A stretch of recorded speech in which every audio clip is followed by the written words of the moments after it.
নমস্কাৰ মই আজি মোৰ এই চেনেল জৰিয়তে আপোনালোক সকলোলৈকে এটি বিশেষ বেলেগ ধৰণৰ বিষয় এটা লৈ আহিছো যেটো বিষয় আপোনালোকে সকলোৱে জনাটো দৰকাৰ বুলি ভাবিহে মই বিষয়টো উপস্থাপন কৰিব খুজিছো আৰু এই বিষয়টো যদি উপস্থাপন কৰোতে যদি কিবা ভুল হোৱা বুলি আপোনালোকে ভাবিছে তেতিয়ালে আপোনালোকে মাৰ্জনা কৰিব আৰু যদি কোনোবা এই বিষয়বস্তুটোত সমাব নোখোজে তেতিয়ালে মই কোনো ধৰণৰ তেখেতলোকক জোৰ নকৰো কিন্তু মোৰ এটা দায়িত্ব আছে আৰু সেই দায়িত্বটো মোৰ পালন কৰিবৰ কাৰণেহে বিষয়টো আপোনালোকৰ আগত উপস্থাপন কৰিবলৈ লোৱা হৈছে বিষয়টো অন্য বেলেগ একো নহয় 2008 চনৰ ঘটনা 2008 চনত অসমৰ পৰা এগৰাকী মানে সাহিত্যিক ইছমাইল হুছেইন সকলোৱে হয়তো জানে তেখেতৰ শংকৰদেৱ সম্পৰ্কত তেখেতে লাগি আছে তেখেতে লণ্ডনলৈকে এটা ভাষণ দিবলৈ গৈছিল শংকৰদেৱ সম্পৰ্কত ভাষণটোৰ তেওঁ শীৰ্ষ নাম দিছিলে শংকৰদেৱ বিশ্বশ্ৰেষ্ঠ নহব কিয়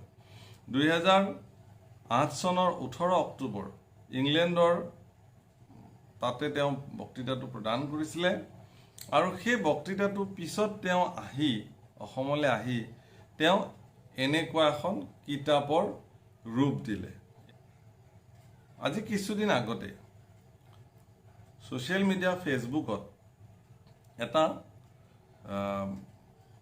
ভিডিঅ'ই খলকনি লগালে ভিডিঅ'টো কি যে মিৰ্চি আৰজে গৌৰৱ বুলি ল'ৰা এটাই শংকৰদেৱৰ প্ৰিয় শিষ্য বুলি কৈ চানখাই নামৰ এগৰাকী মুছলমান শিষ্যই বৰদুৱাৰ প্ৰথম খুঁটাটো পুতি লাই ইলাহা বুলি পুতিলে কাৰণে তেতিয়াৰ পৰা এই খুঁটাটোক লাই খুঁটা বুলি ক'লে এনেকুৱা এটা বিতৰ্ক সোশ্যাল মিডিয়াত আনিলে সেই বিতৰ্কটোৰ মই প্ৰতিবাদ কৰিলো মই মোৰ ইউটিউব চেনেলটো কৰিছো আপোনালোকে দেখিছে কিন্তু এই বিতৰ্কটো অসমত বা এনেকুৱা ধৰণৰ অপপ্ৰবাদ অসমত কিয় প্ৰচলিত হ'ল তাৰ গুৰ বিচাৰি মই এটা অধ্যয়ন আৰম্ভ কৰিলো আৰু এইটো কৰোতে কৰোতে দেখিলো যে ইছমাইল হুছেইন নামৰ এই সাহিত্যিক গৰাকীয়ে 2008 চনত লণ্ডনত তেওঁ যেতিয়া ভাষণ দিবলৈ গৈছিলে ভাষণ প্ৰসংগত তেওঁ এই কথাটো লণ্ডনত তেওঁ উল্লেখ কৰিছিল খুব মিহিকে উল্লেখ কৰিছিল তেওঁ তাত কৈছিলে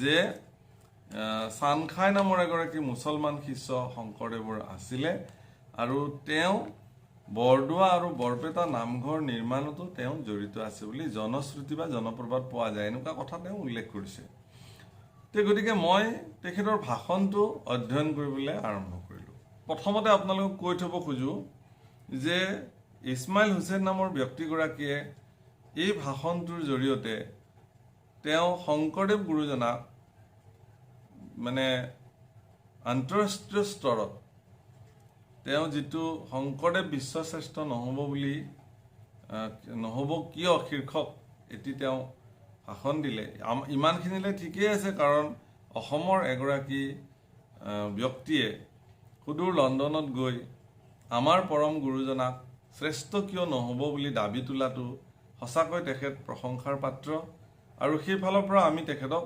ধন্যবাদ জ্ঞাপন কৰিছো কিন্তু ভাষণটো যদি আপোনালোকৰ হাতত আছে আপোনালোকে যদি পঢ়ি চাই তেতিয়ালে দেখিব যে ইয়াত বহুবিলাক ভুল তথ্যৰ দ্বাৰা কিছুমান বিকৃত তথ্যৰ দ্বাৰা তেওঁ ভাষণটো লণ্ডনত প্ৰদান কৰিলে যিবিলাক কথা শংকৰদেৱৰ লগত তেওঁ তুলনা কৰিলে সেই কথাবিলাকে শংকৰদেৱৰ প্ৰতি তেওঁৰ যে গভীৰ অধ্যয়ন নাই বা শংকৰদেৱক যে তেওঁ উচিত ধৰণে মানে মননশীল অধ্যয়ন কৰা নাই সেই কথাটো প্ৰকট হৈ পৰিছে জোৰ জবস্তি শংকৰদেৱক বিশ্বশ্ৰেষ্ঠ নহব কিয় বুলি কিছুমান কথা টানি আজৰি আনি তেওঁ সমগ্ৰ ভাষণটো প্ৰদান কৰিছে যদি ইয়াত কিবা মোৰ দোষাদোষ হৈছে বুলি আপোনালোকে ভাবে আপোনালোকে মাৰ্জনা কৰিব মোৰ প্ৰথম কথা হ'ল কি যে বহুতে ক'ব খুজিব পাৰে যে এইটো এটা সাম্প্ৰদায়িক ৰং সানিব পাৰে যে শংকৰদেৱক এগৰাকী মুছলমান লোকে অধ্যয়ন কৰিছে তাত বিৰোধ কৰিবলগীয়া কি আছে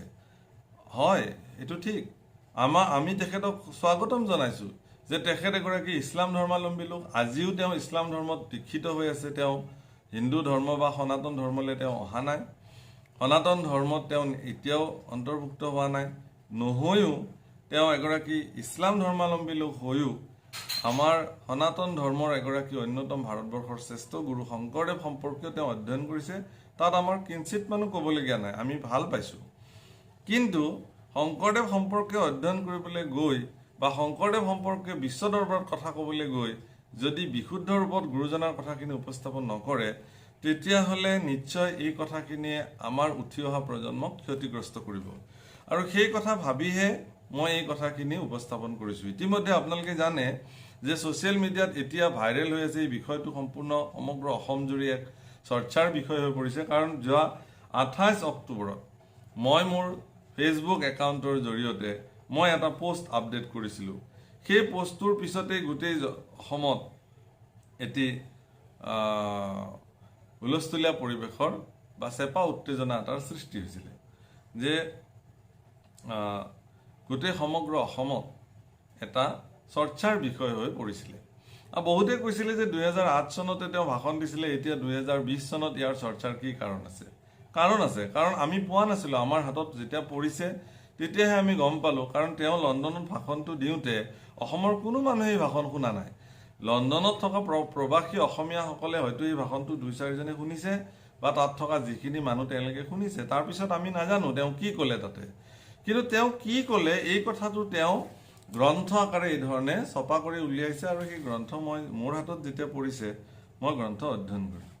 এই গোটেই গ্ৰন্থখনত অনেক ভুল ক্ৰুটি আছে। তাৰ ভিতৰত ভয়ংকৰ ভুল এটা হ'ল যে তেওঁ শংকৰদেৱক এগৰাকী বামপন্থী গুৰু বুলি কৈছে। বামপন্থী আপোনালোকে জানে লেফটিষ্ট বা কমিউনিষ্ট, যিবিলাক নিৰীশ্বৰবাদী, ঈশ্বৰ যাৰ ঈশ্বৰক যিবিলাকে নামানে, সেই পন্থাটোত শংকৰদেৱক এগৰাকী গুৰু বুলি তেওঁ কৈছে। ক'ব নোৱাৰোঁ তেওঁ ক'ত পালে এই তথ্য। সেই সম্পৰ্কে মই বিশদভাৱে গোটেই তেওঁৰ বক্তৃতাৰ য'ত য'ত মই মোৰ দৃষ্টিভংগীৰে মই তাতে ত্ৰুটি দেখিছোঁ, মই সেইখিনি কথা আপোনালোকৰ আগত অৱগত কৰাটো মোৰ দায়বদ্ধতা বুলি মই ভাবিছোঁ। কাৰণ বহুত মানুহে এই গ্ৰন্থ তেওঁৰ পাইছে, তেওঁ বিক্ৰী কৰিছে সভা সমিতিত ভাষণ দিবলৈ গৈ, আৰু সকলোৰ ঘৰে ঘৰে প্ৰায় এই গ্ৰন্থ আছে। কাৰণ ইতিমধ্যে 5ম সংস্কৰণ অৰ্থাৎ 5 নম্বৰ বাৰ তেওঁ ছপা কৰিছে। হাজাৰ হাজাৰ গ্ৰন্থ ইতিমধ্যে অসমৰ মানুহৰ ঘৰে ঘৰে ইছমাইল হুছেইনৰ এই গ্ৰন্থ আছে। গতিকে তেওঁলোকৰ ল'ৰা ছোৱালীয়ে এই গ্ৰন্থখনক লণ্ডনত দি অহা ভাষণ বুলি জানি, ইছমাইল হুছেইনে এইটো কথা কৈছিলে বুলি জানি ইয়াকে সত্য আৰু শুদ্ধ বুলি মান্য কৰিব, তেতিয়া পৰৱৰ্তী প্ৰজন্মই এই কথাখিনি এটা ভুল তথ্য তেওঁলোকে প্ৰাপ্ত হ'ব।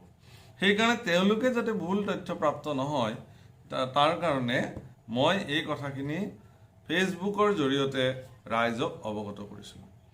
তাৰপিছত মই এই কথাটো কোৱাৰ পিছতেই সমগ্ৰ অসমত এটা চৰ্চাৰ বিষয় হৈ পৰিছিলে। আৰু তাৰপিছতে তেওঁ প্ৰতিক্ৰিয়া ব্যক্ত কৰিছিলে ইছমাইল হুছেইনে ছ'চিয়েল মিডিয়াৰ জৰিয়তে। প্ৰতিক্ৰিয়া ব্যক্ত কৰি তেওঁ কৈছিলে যে মই লণ্ডনত এই ভাষণটো দিছিলোঁ, শংকৰদেৱক মই আধ্যাত্মিকতাবাদী বামপন্থী বুলি কৈছিলোঁ। এই সম্পৰ্কেও মই পিছত ক'ম যে ক'ত তেওঁ আধ্যাত্মিকতা বামপন্থী কৰিলে আৰু ক'ত তেওঁ বামপন্থী কৰিলে। প্ৰথম কথা হ'ল কি, গুৰুজন কোনো পন্থ বিপন্থ বাদ বিবাদত মোৰ গুৰুজনা নাছিলে। মোৰ গুৰুজনে এটা সহজ সৰল ধৰ্ম অৱনিশি চাৰি বেদ বিচাৰি বেকত কৰো হৰিনাম, হৰিনাম ধৰ্ম ব্যক্ত কৰিছিলে, বাদ বিবাদত নাই। 2 নম্বৰ কথাটো হ'ল কি, শংকৰদেৱ আছিলে 15শ শতিকাৰ গুৰু, আৰু আজিৰ তাৰিখত যি বামপন্থা বা লেফটিষ্ট যিটো, সেইটো হ'ল 19 শতিকাৰ, অৰ্থাৎ বহু শ বছৰ পিছৰ এইটো ঘটনা। গতিকে আজি ৰাজনৈতিকভাৱে ব্যৱহৃত হৈ থকা বামপন্থী শব্দৰ লগত শংকৰদেৱক ৰজিতা খোৱাটো এটা দুৰ্ভাগ্যজনক কথা বুলি আমি গণ্য কৰিছোঁ। যি কি নহওক, তেওঁ ভাষণটোত প্ৰথমতে তেওঁ সকলোকে সম্বোধন কৰিছে, আৰু সেই ভাষণটোত তেওঁ কিছুমান ভুল তথ্য প্ৰদান কৰিছে। এইখিনিতে মই এটা উল্লেখ কৰি থওঁ যে মই এটা ভিডিঅ'ৰ জৰিয়তে তেওঁক প্ৰত্যাহ্বান জনাইছিলোঁ। এই কথাবিলাক মই ছ'চিয়েল মিডিয়াত এটা ভিডিঅ'ৰ জৰিয়তে কৈছিলোঁ, কোনবিলাক তেওঁ ভুল কথা কৈছিলে। আৰু মই তেওঁক প্ৰত্যাহ্বান জনাইছিলোঁ যে আপুনি মুকলি স্থানত সভা এখন আয়োজন কৰক, তাত ৰাইজৰ মাজত মোৰ লগত আপুনি মুখামুখি হওক, মই আপোনাৰ প্ৰত্যেকটো কথাৰ আপুনি মোক জবাব দিয়ক, আপুনি কিয় এনেকুৱা ভুল কথা ক'লে। তো এই কথাটোক লৈ তেওঁ পৰ্টেল টিভি চেনেল এটাত, প্ৰতিবিম্ব লাইভ বুলি চেনেল এটাত যোৱা 1 মে তেওঁ এটা সাক্ষাৎকাৰ দিলে।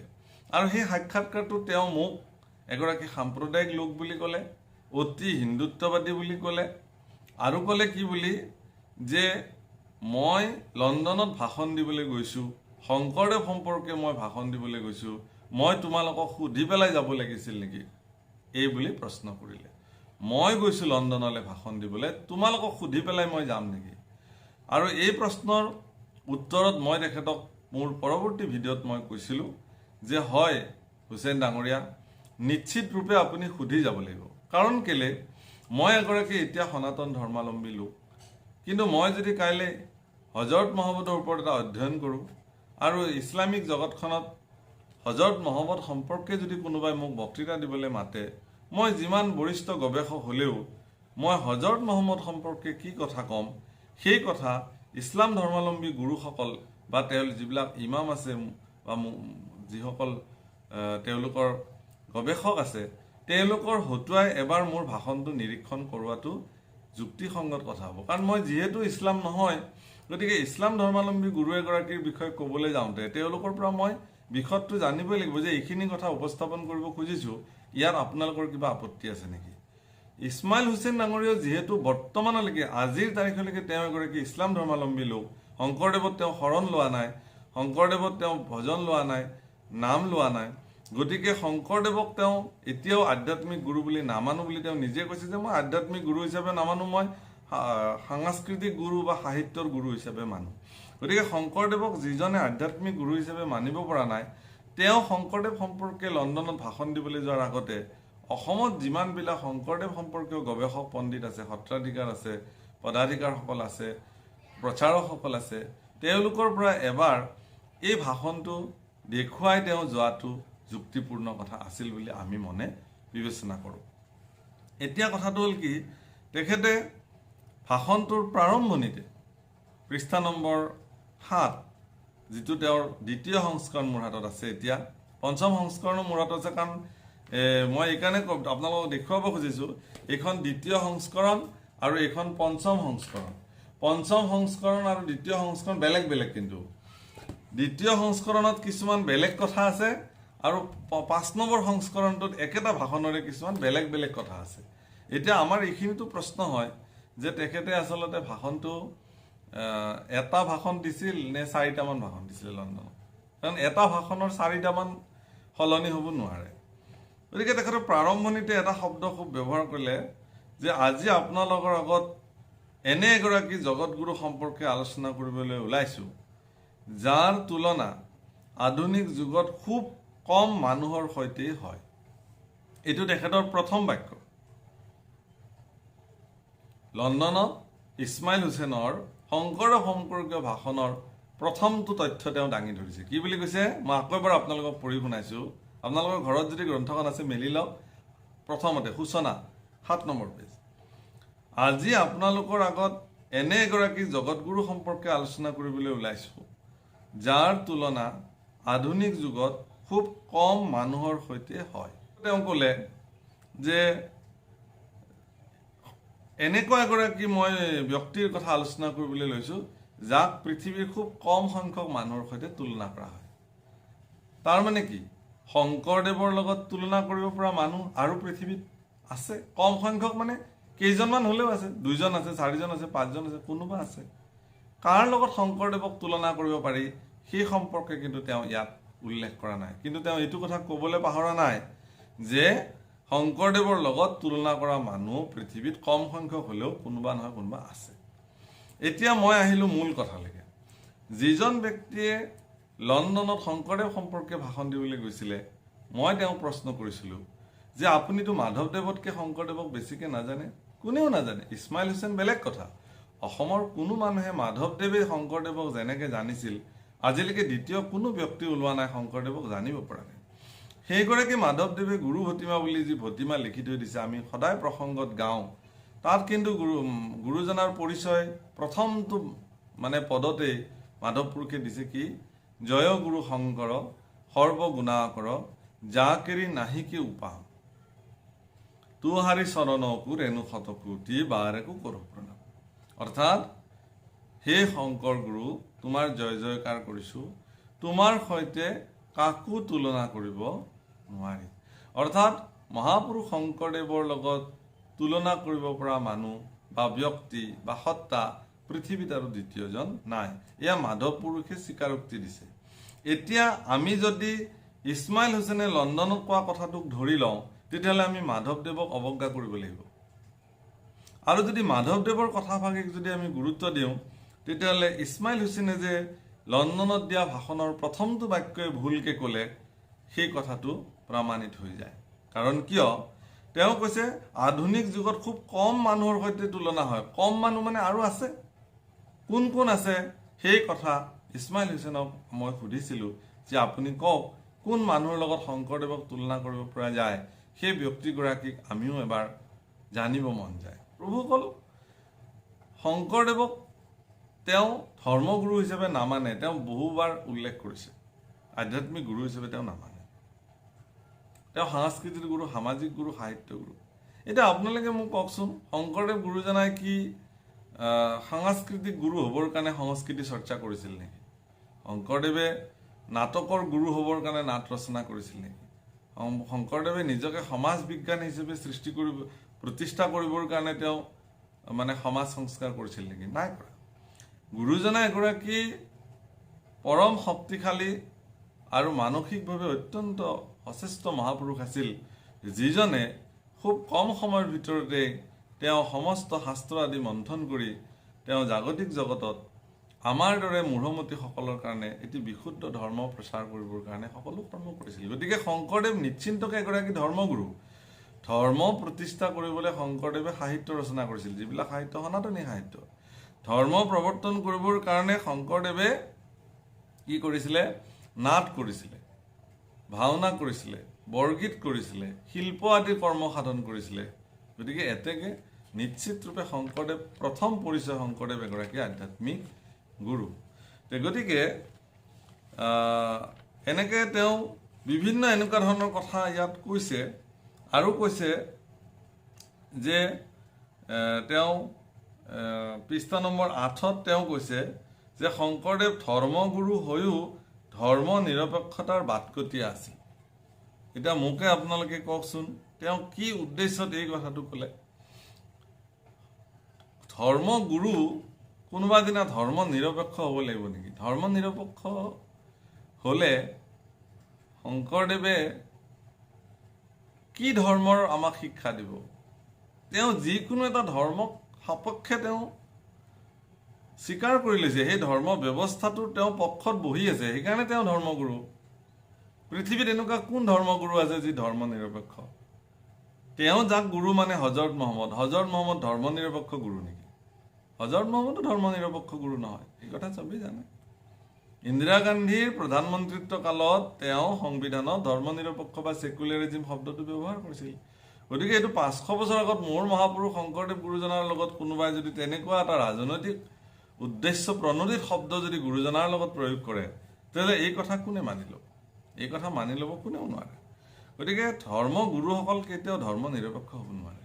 ধৰ্ম নিৰপেক্ষ মানে কোনো ধৰ্মৰ প্ৰতি তেওঁৰ চব ধৰ্মৰ প্ৰতি তেওঁ মানে চব ধৰ্মৰ শিক্ষা দিব লাগিব। ধৰ্মগুৰু কেতিয়াও ধৰ্ম নিৰপেক্ষ নহয়। কোনো ধৰ্ম শব্দটোৰ অৰ্থই ধৰ্মই এটা নিৰ্দিষ্ট পক্ষ গ্ৰহণ কৰি থৈ দিছে। সামাজিক বা ৰাজনৈতিক ক্ষেত্ৰত ৰাজনৈতিক নেতাবিলাক ধৰ্ম নিৰপেক্ষ। কাৰণ কিয়? তেওঁলোকে প্ৰত্যেক ধৰ্মতে যাব, প্ৰত্যেক ধৰ্মৰে আচৰণ বিধি পালন কৰিব, প্ৰত্যেক ধৰ্মতে তেওঁলোকে গৈ প্ৰত্যেক ধৰ্মাৱলম্বী লোকসকলক তেওঁলোকে আশ্বস্ত কৰিব।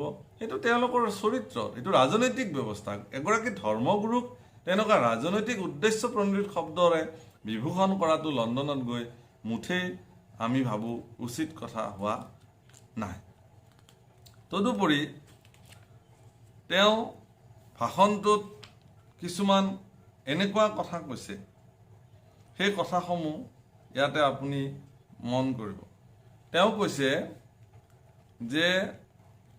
যে শ্ৰীমন্ত শংকৰদেৱে সুদীৰ্ঘ 12 বছৰ তীৰ্থ ভ্ৰমণৰ অন্তত ভাগৱত, গীতা, ব্ৰহ্মসূত্ৰ, উপনিষদ আদিৰ সাৰতত্ত্ব আধাৰিত যি এশৰণ হৰিনাম ধৰ্ম, যাক ভাগৱতী ধৰ্ম বা মহাপুৰুষীয় ধৰ্ম বা নৱবৈষ্ণৱ ধৰ্ম বুলিও কোৱা হয়, প্ৰৱৰ্তন কৰিছিল। তাৰ মূল উদ্দেশ্যই আছিল পূজা পাতল, বলি বিধান, যাগ যজ্ঞ, শ্ৰাদ্ধ সৎকাৰ আদিক কেন্দ্ৰ কৰি আগম ক্ষেত্ৰত গঢ় লৈ উঠা ব্যভিচাৰৰ পৰা জনসাধাৰণক ৰক্ষা কৰি নিগম ক্ষেত্ৰলৈ নিয়া।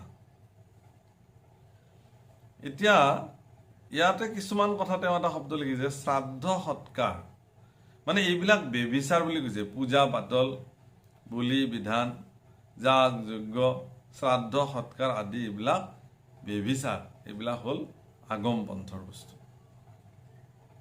এতিয়া আমি ভকতসকলে কি শ্ৰাদ্ধ নকৰোঁ নেকি? শ্ৰাদ্ধ হয়তো আমি যি প্ৰকাৰে শ্ৰাদ্ধ কৰোঁ সেই শ্ৰাদ্ধ ইছলাম ধৰ্মত হয়তো নাই, তেওঁ হয়তো নকৰে। তেওঁ নকৰে কাৰণে আমাকো বেবিচাৰ বুলি কোৱাৰ কি যুক্তিযুক্ততা আছে? লণ্ডনত গৈ শংকৰদেৱে কেতিয়াবা শ্ৰাদ্ধ সৎকাৰক বেবিচাৰ বুলি কোৱা ক'ৰবাত আছে নেকি? আমি শ্ৰাদ্ধ নকৰোঁ নেকি? আমি নাম কীৰ্তনেৰে শ্ৰাদ্ধ কৰোঁ। সৎকাৰ মানে মৃতদেহ যি সৎকাৰ কাৰ্যসূচী, অগ্নি সংযোগ কৰি পঞ্চভূতত শৰীৰটো বিলীন কৰি দিয়া হয়, সেই সৎকাৰ আমি নকৰোঁ নেকি? তাৰমানে শ্মশানত সৎকাৰ কৰা কাৰ্যটো বেবিচাৰ নেকি? এইবোৰ কি কথা তেওঁ লণ্ডনত কৈ থৈ আহিছে মই বুজি নাপাওঁ। কাক সুধি, কি যুক্তিৰে, ক'ত পালে এইবোৰ কথা মই বুজি নাপাওঁ। শ্ৰাদ্ধ সৎকাৰ যদি বেবিচাৰ হৈ যায়, বাকী ঠিক আছে বাৰু, বলি বিধানক বেবিচাৰ বুলি কৈছে, আমিও মান্য কৰোঁ। বলি বিধান আমিও নামানো। শংকৰদেৱে বলি বিধানক বিৰোধ কৰিছিলে, ঠিক আছে, আমিও নামানো। হয়তো ধৰ্মৰ নামত কোনো জীৱক বলি দিব নালাগে।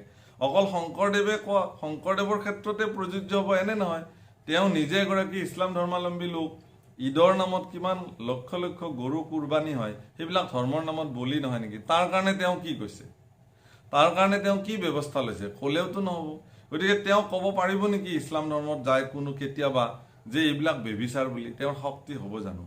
নিজৰ ধৰ্মটোত তেওঁ একো কথা নকয়, আৰু আনৰ ধৰ্মত তেওঁ অনাধিকাৰ প্ৰৱেশ কৰি পেলাই তেওঁ আহি পেলাই এই কথাটো এনেধৰণে মানুহৰ মনত কিছুমান বিশৃংখল কথা প্ৰচাৰ কৰিবৰ কাৰণে তেওঁ এই কথাবিলাক লণ্ডনত কৈ থৈ আহিলে, আন্তঃৰাষ্ট্ৰীয় ক্ষেত্ৰত এইবোৰ প্ৰচাৰ কৰি থৈ আহিলে, আৰু আমাকো আনি পেলাই প্ৰচাৰ কৰি অসমৰ ঘৰে ঘৰে অসমীয়া মানুহক, শংকৰদেৱৰ অনুগামীসকলক এই ভিত্তিহীন, তথ্যহীন, যুক্তিহীন কথাবিলাক তেওঁ প্ৰচাৰ কৰিলে। গতিকে ইয়াৰ কাৰণে কোনো মাত মাতোতা মানুহ অসমত নাই, কাৰণ সকলোবিলাক মৌন হৈ আছে। কি কাৰণত মৌন হৈ আছে মই বুজি নাপাওঁ। মোৰ ওপৰত যথেষ্ট আহিছে, এতিয়া প্ৰেছাৰ পৰিছে। মই কিন্তু এৰা নাই বিষয়টো, আৰু মই নেৰোঁ। এইকাৰণে নেৰোঁ যে ইছমাইল হুছেইনে কাঠগাৰত হ'লেও, আইনৰ আদালতত হ'লেও উত্তৰ দিব লাগিব। কাৰণ কি অৰ্থত তেওঁ লণ্ডনত গৈ শ্ৰাদ্ধ সৎকাৰক তেওঁ বেবিচাৰ বুলি ক'লে, পূজা পাতালক তেওঁ বেবিচাৰ বুলি ক'লে? পূজা পাতাল শংকৰদেৱে পূজা হিচাপে ব্ৰাহ্মণ্য কৰ্ম পূজা কৰা নাছিল বুলি ক'লে পূজা পাতালক আপুনি বেবিচাৰ বুলি ক'ব নোৱাৰে। কাৰণ অসমত এতিয়াও হাজাৰ হাজাৰ মানুহ আছে যিসকলে পূজা পাতাল কৰে। সেই পূজা পাতাল কৰা সকলক আপুনি বেবিচাৰ বুলি কোৱাৰ মানে শংকৰদেৱে যিটো কথা কৈ আছে, পৰৰ ধৰ্মক নিহিংসি বা কদাচিত, সবাকে কৰিবা দায়া সকৰ্ণচিত, তাৰ উল্টা অৱস্থাটো নহ'ব জানো? গতিকে আমি যি গুৰুজনে আমাক যি কৰিব দিছে তাত আমি স্থিত হৈ থাকিব লাগে, কিন্তু বেলেগক এই সম্পৰ্কে বেলেগে কৰা কৰ্মসমূহক বেয়া বুলি কোৱাৰ অধিকাৰ গুৰুজনাই আমাক দিয়াও নাই, আৰু তেনে নৈতিকতা মহাপুৰুষা ধৰ্ম ব্যৱস্থাত নাই। গতিকে এইগিলা আগম নিগম, ইয়াৰ তাত্ত্বিক বেলেগ। আগম আৰু নিগম বেদৰ বস্তু, কিন্তু তেওঁ ইয়াতে এটা কথা উল্লেখ কৰিছে যে শংকৰদেৱৰ ধৰ্মটো আছিলে ভাগৱত আধাৰিত। তেওঁ কৈছে যে শংকৰদেৱৰ ধৰ্ম ভাগৱত আধাৰিত। মইতো কওঁ যে শংকৰদেৱৰ ধৰ্ম আপুনি ক'ত পালে ভাগৱত আধাৰিত বুলি মই নাজানো। ভাগৱত মহাপুৰুষ শংকৰদেৱে আমাক দিছিলে, আমি ব্যৱহাৰ কৰা ভক্তি ৰাজ্যত কেনেধৰণে প্ৰৱৰ্তন কৰিব লাগিব, কেনেকৈ চলি থাকিব লাগিব, তাৰ হাতপুথি হিচাপে ভাগৱতক আমাক প্ৰদান কৰিছিল। কিন্তু মহাপুৰুষে যি এশৰণ হৰিনাম ধৰ্ম তত্ত্ব উদ্ধাৰ কৰিছিল, সেয়া কিন্তু তেওঁ বেদৰ পৰাহে আনিছিল। মই কোৱা নাই এই কথা গুৰুজনাই কৈছে। কেনেকৈ কৈছে? মাধৱদেৱে কৈছে, চাৰি বেদ শিৰোমণি মাজে জাকেৰি চৰণ বিকাশ, সহি দেৱক কয়লি কলিক শংকৰ দেৱ প্ৰকাশ। চাৰি বেদৰ শিৰোমণি ভগৱান কৃষ্ণ, চাৰি বেদৰ শিৰোমণি ঈশ্বৰ সচ্চিদানন্দ ভগৱান কৃষ্ণক তেওঁ কলিকালত শংকৰদেৱে প্ৰকাশ কৰি দেখুৱাইছিল। অৰ্থাৎ আমি যিজন ভগৱান কৃষ্ণক বুজিবৰ কাৰণে আমি ইষ্টদেৱ বুলি মানিছোঁ, এশৰণ গ্ৰহণ কৰিছোঁ, যাৰ চৰণত কায় মন বাক্যে, সেই ভগৱানজনক আচলতে চাৰি বেদৰ শিৰোমণি, তাত সেই ভগৱান কৃষ্ণক শংকৰদেৱে প্ৰকাশ কৰিছিল বেদৰ পৰা। আকৌ লিখিছে, পণ্ডিত মানি বেদ বখানি গৌৰৱ কয়লি খব চুৰ, গীত কবিত্ব গুণ শংকৰ দেৱৰ কীৰ্তি গৈ বহু দূৰ। পণ্ডিত মানি বেদ বখানি। আকৌ কৈছে, অৱনিশি চাৰি বেদ বিচাৰি বেকত কৰো হৰি নাম। দিনে ৰাতিয়ে বেদ আদি বিশ্লেষণ কৰি তেওঁ হৰিনাম ব্যক্ত কৰিছিল। মহাপুৰুষ মাধৱদেৱে কৈছে অৱনিশি, অৱ মানে দিন, নিশি মানে ৰাতি, অৱনিশি চাৰি বেদ বিচাৰি বেকত কৰো হৰিনাম। গতিকে হৰিনাম ব্যক্ত কৰিছিল, বেদ বিচাৰ কৰিছিল, বেদ বিচাৰ কৰি দিনে ৰাতি তাৰ পৰা হৰিনাম উদ্ধাৰ কৰিছিলে আৰু তেওঁ আমাক বিতৰণ কৰিছিলে। এই কথা মহাপুৰুষ মাধৱদেৱে গুৰু ভতিমাৰ জৰিয়তে লিখি থৈ গৈছে। গতিকে এতিয়া আমি যদি মাধৱদেৱক অৱজ্ঞা কৰোঁ তেতিয়াহ'লে ইছমাইল হুছেইনক মান্যতা দিব লাগিব, আৰু ইছমাইল হুছেইনক মান্যতা দিলে মহাপুৰুষ মাধৱদেৱক অৱজ্ঞা কৰা হ'ব। কাৰণ ইছমাইল হুছেইনে সিদিনাখন পৰ্টেল টিভিটোত মোৰ এই কথাসমূহ প্ৰত্যুত্তৰ দিবলৈ যাওঁতে তেওঁ কি বুলি ক'লে যে শংকৰদেৱ হিন্দু নাছিল, তেওঁ বৈষ্ণৱ আছিল। মই খুব হাঁহিছোঁ, আপোনালোকে শুনকচোন এই কথাটো। তেওঁ নিজে কৈছে যে শংকৰদেৱ হিন্দু নাছিলতো, শংকৰদেৱ এগৰাকী বৈষ্ণৱ আছিল। বৈষ্ণৱ পৰম্পৰাটো ক'ৰ? হিন্দুৰ নহয়। ঠিক আছে, আপুনি ক'লে শংকৰদেৱ হিন্দু নাছিলে, আমি মানি ল'ম নেকি শংকৰদেৱ ইছলাম আছিলে বুলি? আমি মানি ল'ম নেকি শংকৰদেৱ তেতিয়াহ'লে খ্ৰীষ্টিয়ান আছিলে? গতিকে পৃথিৱীত খ্ৰীষ্টান এটা ধৰ্ম ব্যৱস্থা, ৰিলিজন বুলি কয় তেওঁলোকে, ইছলাম এটা ধৰ্ম ব্যৱস্থা, আমি ধৰ্ম ব্যৱস্থা বুলি কওঁ, তেওঁলোকে ধৰ্ম ব্যৱস্থা বুলি নকয়, তেওঁলোকে মাজহাব বুলি কয়, দিনী ব্যৱস্থা বুলি কয়। গতিকে ইছলাম মাজহাব, খ্ৰীষ্টিয়ান ধৰ্ম, এইবিলাক ৰিলিজন।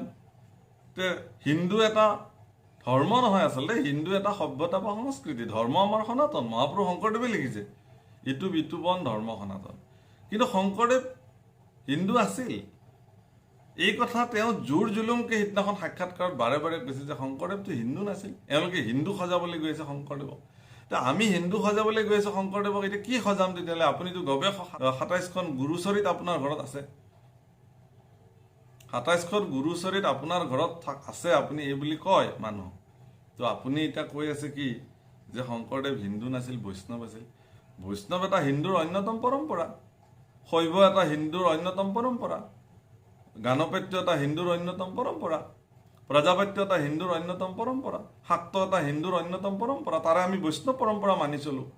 বৈষ্ণৱ পৰম্পৰাত এশৰণ হৰিনাম ধৰ্মক মহাপুৰুষে প্ৰাধান্য দিলে আমি এশৰণ হৰিনাম ধৰ্ম পালন কৰোঁ, ইও বেদবিহিত। গতিকে তেওঁ জোৰ জুলুমকে বেদক বাদ দিব খুজিছে লণ্ডনৰ ভাষণটোত, যাতে বেদ বুলি ক'লে হিন্দু দৰ্শন আহি যাব, হিন্দু দৰ্শন আহিলে শংকৰদেৱক হিন্দু বুলি মানুহে তেওঁ স্বীকৃতি দিয়া হ'ব। তেওঁ স্বীকৃতি দিলেহে যেনিবা শংকৰদেৱ হিন্দু হ'ব, আৰু তেওঁ যদি স্বীকৃতি নিদিয়ে শংকৰদেৱ বেলেগ হোৱা। তেওঁ কৈছে এই কথাটো যে মই শংকৰদেৱক হিন্দুত্বৰ পৰা আনি এটা বেলেগ দিশত শংকৰদেৱক মই প্ৰতিষ্ঠা কৰিবৰ কাৰণে প্ৰয়াস কৰি আছোঁ ইমান দিন। আপোনাক কোনে দিলে এইটো অধিকাৰ?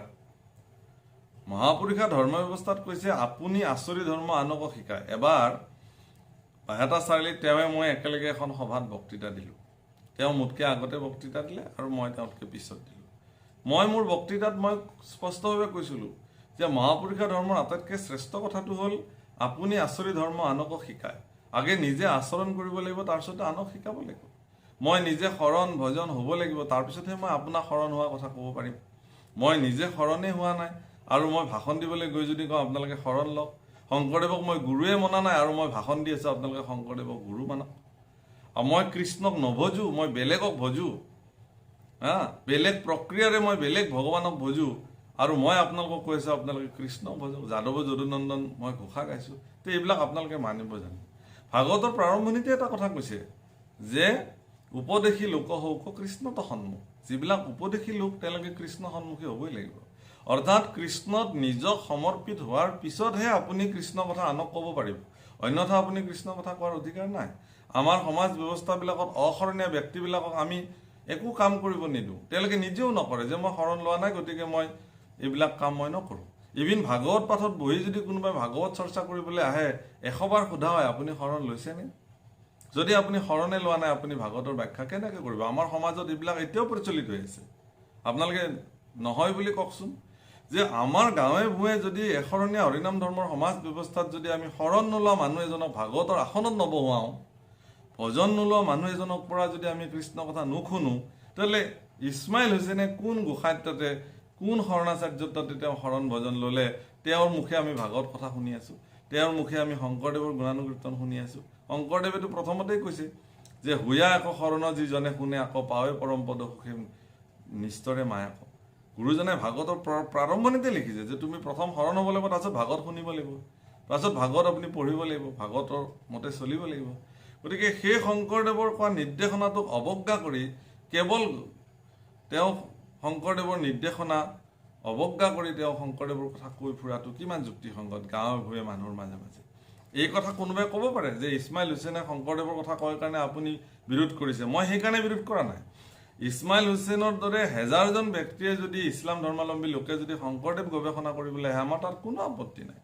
আমি ৱেলকাম কৰিম, আমি সহযোগিতা কৰিম, সহায় কৰিম। আমি যে কওক কি কেনেকৈ সহায় কৰিব লাগে, আপুনি গৱেষণা কৰক, শংকৰদেৱ সম্পৰ্কে আপুনি গৱেষণা কৰক। কিন্তু মনত ৰাখিব, শংকৰদেৱক গৱেষণা কৰিবলৈ আহোঁতে শংকৰদেৱক আপুনি বিকৃত ৰূপত প্ৰতিষ্ঠা কৰিব কিন্তু নোৱাৰে।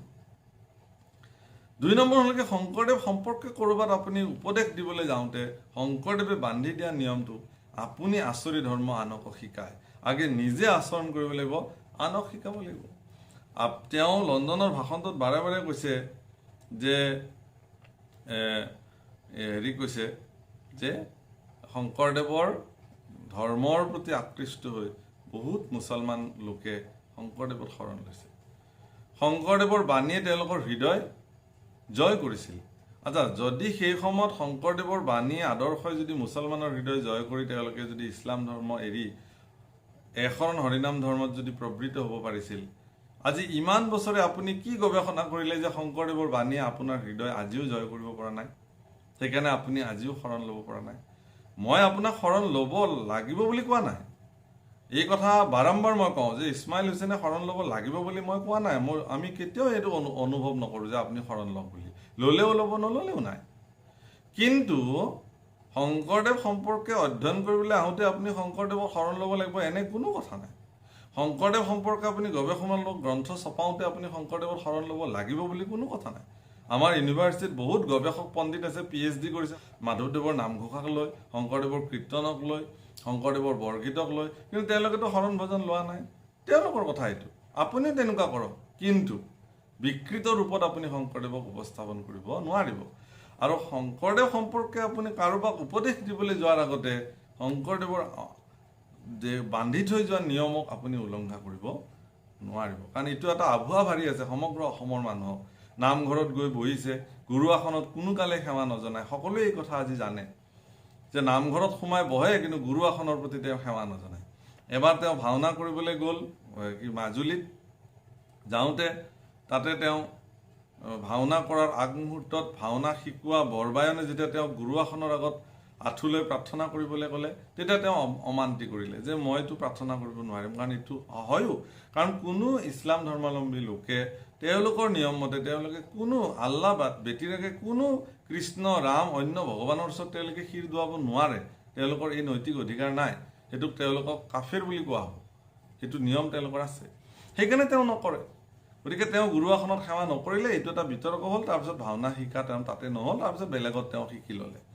যি কি নহওক, ইয়াত তেওঁ এই কথাটো সেইকাৰণে এটা কথা তেওঁ এটা কথা উল্লেখ কৰিছে তাত লণ্ডনত। কি কৈছে যে আমি দেখিবলৈ পাওঁ যে প্ৰাচীন কালৰ পৰা ধৰ্মই মানুহক শ্ৰদ্ধা কৰিবলৈ আৰু উচ্চ নৈতিক জীৱন অধিকাৰী হ'বলৈ শিকাইছে। মহাভাৰত পৰ্বৰ সৰসজ্জাৰ ভীষ্মই যেতিয়া যুধিষ্ঠিৰক উপদেশ দিয়া দেখোঁ, তেতিয়া ভীষ্মৰ মুখেৰে নিশ্চিত হয় অন্য ধৰ্মৰ প্ৰতি শ্ৰদ্ধা আৰু সহনশীলতাৰ বাণী, অৰ্থাৎ ধৰ্ম য বাধ্যতেই ধৰ্মঃ ন চ ধৰ্ম কুধৰ্মতাত, অৰ্থাৎ সেই ধৰ্মই নহয় যি ধৰ্মই আন ধৰ্মক বাধা প্ৰদান কৰে বা বাধ্যবাধকতাৰ সৃষ্টি কৰে, তেনে ধৰ্ম সদায় অধৰ্মৰ নামান্তৰ। এই উদাহৰণটো দিছে, এইটো হয়।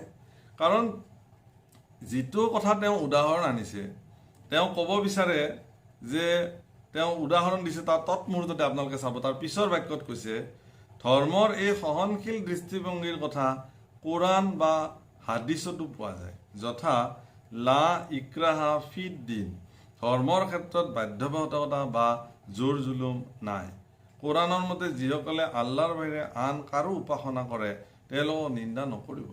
যদিহে নিন্দা কৰা হয় তেনেহ'লে তেওঁলোকক অজ্ঞানবশতঃ তোমাৰ আল্লাহকো নিন্দা কৰিব। এইটো কথা তেওঁ উল্লেখ কৰিছে। কিন্তু এইটো এটা খাপচাৰা কথা হ'ল, কাৰণ মহাভাৰতত দাপৰ যুগত যেতিয়া ভীষ্মৰ কথা কোৱা হৈছে তেতিয়া ইছলাম ধৰ্ম বুলি পৃথিৱীত কোনো ধৰ্ম নাছিল তেতিয়া কেৱল সনাতন ধৰ্মই আছিল পৃথিৱীত ইছলাম ধৰ্ম হোৱা আজি 1400 বছৰমান হৈছে কিন্তু আজিৰ পৰা বহু হাজাৰ বছৰ আগত দাপৰ যুগত সেই 7000 বা 6000 বছৰ আগত দাপৰ যুগত এই ঘটনা ঘটিছিল য'ত পিতামহ ভীষ্মই বাণী দিছে পিতামহ ভীষ্মই সেই সময়ত আমাৰ ভাৰতবৰ্ষৰ সনাতন পৰম্পৰাত বেদবিধ ধৰ্মত যিমানবিলাক ঠাল ঠেঙুলি আছে কোনো মাৰ্গে বা কোনো এটা পন্থাই যাতে এইটো পন্থাক নিন্দা নকৰে সেই কথাটোৱে পিতামহ ভীষ্মই কৈছে শৈৱসকলে শাক্তবিলাকক যাতে নিন্দা নকৰে শাক্তবিলাকে যাতে বৈষ্ণৱক নিন্দা নকৰে বৈষ্ণৱে যাতে শাক্তক নিন্দা নকৰে এই পন্থাসকলৰ মাজত যাতে পৰম্পৰা এটা মহামিলন হৈ থাকে তাৰ কাৰণেহে পিতামহ ভীষ্মই কৈছে ইয়াত আকৌ ইছলামৰ কথা পিতামহ ভীষ্মই কোৱা নাছিল তেওঁ মানুহক বিভ্ৰান্ত কৰিবলৈ এইবিলাক কথা লণ্ডনত গৈ কৈছে যিটো কথাৰ কোনো প্ৰাসংগিকতা তেওঁৰ ভাষণটোত আহিব লগা নাছিল 2 নম্বৰতে তেওঁ যিটো কৈছে যে আনৰ ধৰ্মক বিকৃত কৰাৰ বা আনৰ ধৰ্মক জোৰ জুলুমকে কৰাৰ অধিকাৰ নাই যদি সেয়ে হয় তে আপুনি এগৰাকী ইছলাম ধৰ্মাৱলম্বী লোক হয় সনাতন ধৰ্মৰ অন্যতম পৰম্পৰা মহাপুৰুষ শংকৰদেৱে সৃষ্টি কৰা এশৰণ হৰিনাম ধৰ্ম বিকৃত ৰূপে লণ্ডনত প্ৰতিষ্ঠা কৰি আপুনি আপোনাৰ ধৰ্মগ্ৰন্থই কোৱা সেই বাণীক আপুনি অৱজ্ঞা কৰা নাইনে বাৰু এইটো মোৰ প্ৰশ্ন গতিকে এইবিলাক কি উদ্দেশ্য তেওঁৰ উদ্দেশ্য কি সেইটো ৰহস্যজনক স্থিতি আমি ভাবিবলৈ বাধ্য হৈছোঁ যে আপোনাৰ ভিতৰত কিবা বিশেষ পৰিকল্পনা আছে যাৰ কাৰণে আপুনি আমাৰ মানুহৰ মাজত সোমাই আপুনি মানে আমাৰ মাজতে বিভ্ৰান্তি সৃষ্টি কৰিবৰ কাৰণে আপুনি এনেধৰণৰ কথা কৈছে নেকি এই কথা আজিৰ তাৰিখত সমগ্ৰ অসম জুৰি চৰ্চিত হ'বলৈ আৰম্ভ কৰিছে আৰু এই ব্যৱস্থাৰ মই আঁত ধৰিছোঁ সঁচা কথা কিয় যে আমাক এই প্ৰশ্নৰ এক প্ৰশ্নৰ উত্তৰ আপুনি দিব লাগিব আমি আপোনাৰ পৰা এই প্ৰশ্নৰ উত্তৰ নিবিচাৰিলোহেঁতেন যদি আপুনি লণ্ডনত গৈ শংকৰদেৱক বিশ্বশ্ৰেষ্ঠ নহ'ব কিয় এই কথাটো নকলেহেঁতেন আটাইতকৈ দুৰ্ভাগ্যজনক কথা তেওঁ এটা কথা কৰিছে কি যে তেওঁ ইয়াতে লণ্ডনত তেওঁ ভাষণ দিবলৈ গৈ তেওঁ এটা এনেকুৱা কথা কৈছে যে মই লণ্ডনৰ বুকুত থিয় হৈ মানে বুকু ফুলাই ক'ব পাৰোঁ যে লণ্ডনৰ সন্তান শেক্সপিয়াৰতকৈ শংকৰদেৱ বহুগুণ শ্ৰেষ্ঠ কাৰণ শেক্সপিয়াৰতকৈ হেনো 100 বছৰ আগতেই শংকৰদেৱে পৃথিৱীত প্ৰথম মঞ্চনাটৰ সৃষ্টি কৰিছিল ঠিক আছে শেক্সপিয়াৰতকৈ শংকৰদেৱে 100 বছৰ আগতেই পৃথিৱীত নাটৰ সৃষ্টি কৰিছিল অংকীয়া নাট বা মঞ্চনাটৰ সেইকাৰণে শংকৰদেৱ শেক্সপিয়াৰতকৈ শ্ৰেষ্ঠ এই কথা তেওঁ লণ্ডনত ক'লে কিন্তু এই কথাটোত আমি মানসিকভাৱে দুখ পাইছোঁ বহুতে হয়তো ভাল পাব যে বা ইমান ডাঙৰ কথা এটা ক'লে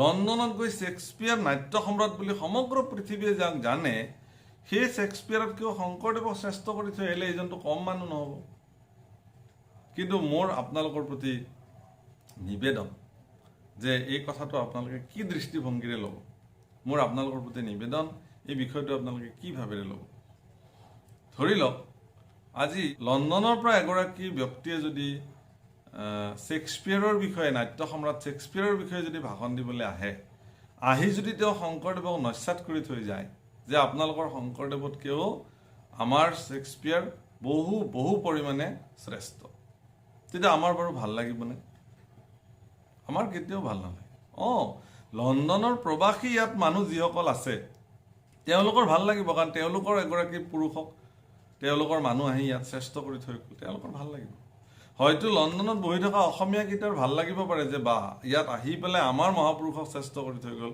কিন্তু বিশ্বৰ সভ্য মানুহে কেতিয়াও এই বস্তুটো নিবিচাৰে তাতকৈ ডাঙৰ কথা নেকি যে শংকৰদেৱৰ প্ৰতিভা শংকৰদেৱৰ ব্যক্তিত্ব ইমান থুনুকা নেকি যে কাৰোবাক ভেজা দি পেলাই কাৰোবাৰ কান্ধত হাত থৈ পেলাই শংকৰদেৱক থিয় কৰাব লাগিব শংকৰদেৱক থিয় কৰাবৰ কাৰণে শংকৰদেৱৰ প্ৰতিভা পৰ্যাপ্ত স্বয়ং প্ৰতিষ্ঠিত হ'ব পাৰে শংকৰদেৱক শেক্সপিয়াৰতকৈ শ্ৰেষ্ঠ বুলি শংকৰদেৱক তাত গৈ কোৱাটো এটা মানে অভদ্ৰামী কথা হৈছে অসভ্যামী কথা হৈছে কাৰণ শেক্সপিয়াৰ হ'ল লণ্ডনৰ তেওঁলোকৰ কাৰণে স্বাভিমান তেওঁলোকৰ কাৰণে আন বান চান তেওঁলোকৰ কাৰণে সকলো গতিকে তেওঁলোকৰ স্থানত গৈ এগৰাকী মহাপুৰুষক শংকৰদেৱক তেওঁতকৈও শ্ৰেষ্ঠ বুলি কৈ থৈ অহাটো এটা অসভ্যামী বুলি মই ভাবিছোঁ এইটো কথা কেতিয়াও হ'ব নোৱাৰে কিয় নোৱাৰে যে আমিও তেনেকৈ ভাল নাপাওঁ তেওঁ শেক্সপিয়াৰৰ স্থানত শেক্সপিয়াৰ আছে শেক্সপিয়াৰৰ যিবিলাক নাটক সেই নাটকৰ ধাৰাটো বেলেগ শংকৰদেৱৰ যি নাট্যধাৰা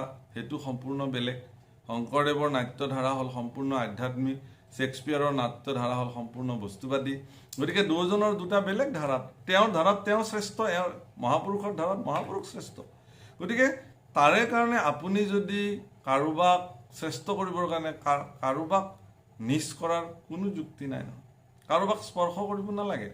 এটা আমাৰ সংস্কৃতত ধুনীয়া হেৰি আছে, বুদ্ধিমত্তাৰ এটা কাহিনী আছে, যে এডাল মাটিত এডাল আঁচ টানি দিয়া হ'ল। এই আঁচডাল চুটি কৰিব লাগে বুলি কৈছিলে ৰজাই, যে এইডাল চুটি কৰিব লাগে, কিন্তু খবৰদাৰ আঁচডালক তুমি স্পৰ্শ কৰিব নোৱাৰিবা। তো সকলো পণ্ডিতে আচৰিত হৈ গ'ল, এইটো কেনেকৈ হ'ব? এইডালক চুটি কৰিবৰ কাৰণে এইডালত হাত দিবই লাগিব। কিন্তু কালিদাসে কি কৰিছিলে, তাৰ কাষতে এডাল দীঘলকৈ আঁচ টানি দিছিলে, তেতিয়া সেইডাল নিজে নিজে চুটি হৈ গ'ল। গতিকে কাৰোবাক সৰু কৰিবৰ কাৰণে, কাৰোবাক চুটি কৰিবৰ কাৰণে আপুনি তেওঁক স্পৰ্শ কৰিব নালাগে নহয়। শ্বেক্সপিয়াৰতকৈ শংকৰদেৱক শ্ৰেষ্ঠত্ব দেখুৱাবৰ কাৰণে শ্বেক্সপিয়াৰৰ গাত হাত দিব লগা নাছিল। শ্বেক্সপিয়াৰৰ কাষতে শংকৰদেৱৰ যি প্ৰতিভা, শংকৰদেৱৰ যি নাট্য প্ৰতিভা, তাক লণ্ডনত আপুনি উদাৰ চিত্তে বৰ্ণনা কৰিব পাৰিব লাগিছিল। সেই অভিজ্ঞতাৰে আপুনি পুষ্ট হৈ লণ্ডনলৈ যাব লাগিছিল। শংকৰদেৱৰ নাট্য শৈলীৰ সন্দৰ্ভত আপোনাৰ তিলমানো জ্ঞান নাছিল কাৰণে চাগে আপুনি এনেকুৱা ধৰণৰ কথা এটা কৈ আপুনি শংকৰদেৱৰ এইখন দেশ, শংকৰ মাধৱৰ দেশ, অসমীয়া মানুহ ইমান কঠোৰ আৰু কট্টৰতা নাছিল, কিন্তু আপুনি সেই স্বভাৱ আৰু চৰিত্ৰ দেখুৱাই থৈ গুচি আহিল। এই কথাটোত আমি অত্যন্ত মানসিকভাৱে দুখ পাইছোঁ। গতিকে লণ্ডনত গৈ পেলাই শ্বেক্সপিয়াৰৰ কান্ধত হাত থৈ শংকৰদেৱক প্ৰতিষ্ঠা কৰাৰ কোনো যুক্তিযুক্ততা নাই বুলি মই ভাবোঁ। মই যিটো কথা আগত কৈছিলোঁ ইয়াতে উল্লেখ কৰিছে, মহাপুৰুষ শ্ৰীমন্ত শংকৰদেৱৰ মহাপুৰুষ শ্ৰীমন্ত শংকৰদেৱৰ ধৰ্ম মূলতঃ ভাগৱত আধাৰিত ধৰ্ম। তেওঁ বেদ আধাৰিত বুলি তেওঁ নকয়, কাৰণ বেদ আধাৰিত বুলি কোৱাৰ লগে লগে তেওঁ শংকৰদেৱক হিন্দু ক'ব লাগিব, কাৰণ তেওঁ শংকৰদেৱক হিন্দু বুলি নামানে। তেওঁ এই কথা স্পষ্ট কৰিছে যে মই শংকৰদেৱক হিন্দু বুলি নাভাবোঁ, শংকৰদেৱ বৈষ্ণৱ। এতিয়া বৈষ্ণৱৰ সংজ্ঞা কি? যে ইছলামিক বৈষ্ণৱ আছে নেকি? খ্ৰীষ্টিয়ান বৈষ্ণৱ আছে নেকি ক'ৰবাত? বৈষ্ণৱ হিন্দুতে থাকিব লাগিব, বেলেগত নাই। যি নহওক, শংকৰদেৱৰ ধৰ্ম তেনে এটা ধৰ্ম য'ত অসম, ভাৰত তথা বহিৰ্বিশ্বৰ কোনো ধৰ্মৰে বিৰোধ নাই। Page number 13। সেইবাবে 15 শতিকাৰ পৰা শংকৰদেৱৰ ধৰ্মই অসম তথা অসমৰ বাহিৰৰ বিভিন্ন জনগোষ্ঠীৰ মানুহৰ হৃদয় স্পৰ্শ কৰিছে। সেইসকল লোকক শংকৰদেৱৰ শৰণ ব্যৱস্থাৰ মাজেৰে তেৰা ধৰ্ম ব্যৱস্থাৰ মাজত আঁকোৱালি লৈছিল। শংকৰদেৱ তেনে কেইজনমান শিষ্য আছিল, মুছলমানৰ চানখাই, মিচিঙৰ পৰমানন্দ, গাৰোৰ গোবিন্দ, ভুটীয়াৰ দামোদৰ, কছাৰীৰ ৰমাই আদি। মুছলমানৰ চানখাই তেওঁ আনিছে। শংকৰদেৱৰ ইমান যদি বিশিষ্ট ধৰ্ম আছিলে, যদি হয় চানখাইৰ দৰে মুছলমানে যদি শংকৰদেৱৰ ধৰ্ম গ্ৰহণ কৰাত কোনো আপত্তি নাই, আপুনি কিয় ইমান দিনে গ্ৰহণ কৰা নাই? মোৰ প্ৰশ্ন এইটো। বহুতে মোক এইটো কথা সুধিছে। আমাৰ অসমৰ এগৰাকী বৰিষ্ঠ সমালোচক, মই নাম নকওঁ, তেখেতে লিখিছে যে শংকৰদেৱৰ কথা ক'বলৈ যাওঁতে ইছমাইলে শংকৰদেৱৰ শৰণ ল'ব লাগিব এনেকুৱা কথা কোৱাটো ৰিজু পাঠকৰ ভুল হৈছে। না, মই ভুল কৰা বুলি নাভাবোঁ, কাৰণ তেখেতে যদি এই উদাহৰণবিলাক নানিলেহেঁতেন তেতিয়াহ'লে আমি তেওঁক নকলোহেঁতেন। তেওঁ কৈছে যে শংকৰদেৱৰ ধৰ্ম ইমান বিচক্ষণ, ইমান প্ৰভাৱশালী যে মুছলমান চানখায়ো শংকৰদেৱৰ ধৰ্ম গ্ৰহণ কৰিছিল। তেতিয়াহ'লে যদি ইমান বিচক্ষণ ধৰ্ম হয়, আজি 20 বছৰ 25 বছৰে আপুনি শংকৰদেৱৰ ধৰ্ম অধ্যয়ন কৰি আছে, তেতিয়াহ'লে আজিলৈকে আপোনাৰ সেই বিচক্ষণতাই আপোনাৰ হৃদয় কিয় স্পৰ্শ কৰিব পৰা নাই? সেই প্ৰশ্নটো আহিছে। তাৰমানে শংকৰদেৱৰ ধৰ্মত ইমান প্ৰভাৱশালী নহয়, যাৰ কাৰণে ইছমাইল হুছেইনৰ দৰে ব্যক্তি এজনক আজিও শংকৰদেৱৰ ধৰ্মত শৰণাপন্ন কৰাব নোৱাৰিলে, মানে শংকৰদেৱৰ ধৰ্মত ইমান প্ৰভাৱ নাই, সেইটোহে আপুনি প্ৰতিপন্ন কৰিবলৈ গৈছে। যদি আছিল তেতিয়াহ'লে বিশ্বত 20 বছৰ 25 বছৰ এগৰাকী মহাপুৰুষৰ জীৱন দৰ্শন অধ্যয়ন কৰাৰ পিছত সেই মহাপুৰুষজনৰ তাতে জিন যাব পৰাৰ মানসিকতা সৃষ্টি নোহোৱাটো আপোনাৰ অধ্যয়নৰ মানে গভীৰতা কিমান সেইটো প্ৰতিপন্ন কৰিছে। আপুনি যে শংকৰদেৱক গভীৰভাৱে অধ্যয়ন কৰা নাই ইছমাইল হুছেইনে, ইয়াৰ প্ৰমাণ এইটোৱে। কাৰণ এজন মহাপুৰুষক 20 বছৰ অধ্যয়ন কৰাৰ পিছতে সেই মহাপুৰুষৰ ধৰ্ম ধাৰণ নকৰাটোৱে প্ৰমাণ কৰে যে শংকৰদেৱৰ অধ্যয়নটো আপোনাৰ তৰল, ই গভীৰ অধ্যয়ন এতিয়াও হোৱা নাই। গতিকে তেওঁ এই কথা বহুত উল্লেখ কৰিছে। আকৌ তেওঁ এটা কথা কৈছে, তাতে তেওঁ কৈছে যে বিশ্ববিখ্যাত বুৰঞ্জীবিদ আৰ্নল্ড টয়নবীৰ মতে পৃথিৱীত যি 3গৰাকী শ্ৰেষ্ঠ বীৰ আছিল তাৰে এগৰাকী হ'ল চিলাৰায়, আন 2গৰাকী হ'ল ছত্ৰপতি শিৱাজী আৰু এগৰাকী হ'ল ফ্ৰান্সৰ নেপোলিয়ন বোনাপাৰ্ট। এই 3গৰাকী আৰ্নল্ড টয়নবীৰ মতে বিখ্যাত বীৰ। আচ্ছা, বিশ্বৰ বিখ্যাত বীৰসকলৰ ভিতৰত চিলাৰায়ৰ নামো আছে। তেওঁ লিখিছে, তেওঁ লণ্ডনৰ ভাষণত কৈছে যে চিলাৰায় আছিল এগৰাকী পণ্ডিত, আৰু কৈছে তেওঁ জয়দেৱৰ গীতা গোবিন্দৰ ওপৰত সংস্কৃত ভাষাত চাৰাৱতী টীকা নামৰ পাতনি লিখি পাণ্ডিত্যৰ পৰিচয় দিছিল। চিলাৰায় যে এগৰাকী কেৱল বীৰ নাছিল, তেওঁ এগৰাকী প্ৰসিদ্ধ পণ্ডিত আছিল, এই কথা তাৰমানে শংকৰদেৱক এই কথা তেওঁ ইয়াত মানে উল্লেখ কৰিছে। তেনে এগৰাকী বীৰে শংকৰদেৱক গুৰু মানি লোৱাটো 16 শতিকাৰ অসমত এক উল্লেখযোগ্য ঘটনা। অৰ্থাৎ চিলাৰায়ৰ দৰে এগৰাকী পৰম প্ৰতাপী বীৰে, চিলাৰায়ৰ দৰে এগৰাকী বিচক্ষণ পণ্ডিতে শংকৰদেৱক গুৰু মানি লোৱাটো এটা উল্লেখযোগ্য ঘটনা। সেইকাৰণে মই এই প্ৰসংগতে ফেচবুকত মোৰ ভিডিঅ'ত মই কৈছিলোঁ যে চিলাৰায় এগৰাকী ইমান প্ৰসিদ্ধ পণ্ডিত যিজনে শংকৰদেৱক 16 শতিকাতে শংকৰদেৱক গুৰু মানিছিল। কিন্তু চিলাৰায়তকৈও ইছমাইল হুছেইন বহুত ওপৰৰ পণ্ডিত, যিজনে আজিও শংকৰদেৱত শৰণ ল'বলৈ কিন্তু নোৱাৰিলে। মই এই বুলি ভাবিছোঁ, কাৰণ যদি চিলাৰায়তকৈ তেওঁ কম পণ্ডিত হ'লেহেঁতেন ইমান দিনে তেওঁ শংকৰদেৱক গুৰু মানি শংকৰদেৱৰ ওচৰত কায় বাক্য মনে সুদৃঢ় বিশ্বাসে একান্তভাৱে সত্যে সত্যে তেওঁ শৰণ গ্ৰহণ কৰিলেহেঁতেন। কিন্তু তেওঁ কৰা নাই, তেওঁ নকৰে। কাৰণ সিদিনাখন তেওঁ এই পৰ্টেল টিভিৰ সাক্ষাৎকাৰত তেওঁ যে এগৰাকী মমিন ইছলাম, সেই কথাটো তেওঁ বাৰম্বাৰ ঘোষণা কৰি কৈছে যে মই এতিয়াও ৰোজা ৰাখি আছোঁ।